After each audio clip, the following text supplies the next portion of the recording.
This is the final video in the analysis looking at the correlation and regression between caffeine and sleep. So in the previous videos, we did the correlation, which was significant. We did the regression. Here's our regression line. And in this final video, we're going to calculate effect size. So effect size is also known as the strength of the correlation. So depending on where you're reading about it, some places it might say effect size, some places it might say strength. In either case, the calculation is super easy.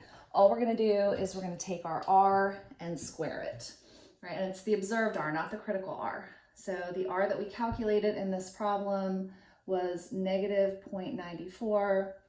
We're going to square that, and that equals 0.88. Now, for evaluating effect size, this is sort of fuzzy math. So you don't see this a lot. Most of the calculations in a stats class, it's pretty firm, like you're rejecting or you're failing to reject, you're setting some cutoffs, there's specific formulas.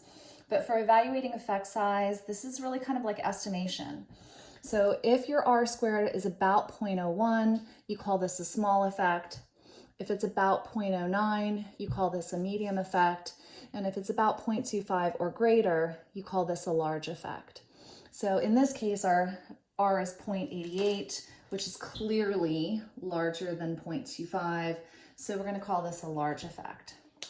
Now, if you end up calculating an R squared for a different problem that's less than this, and it sort of falls in between these ranges, you have pretty broad leeway with regard to how to interpret it. So if you calculated, for example, something that was in between 0.09 and 0.25, you could call it a medium, you could call it a large, you could call it a medium to large. It's sort of vague, so it's up to you how you want to interpret that. But in this case, 0.88 is clearly a large effect.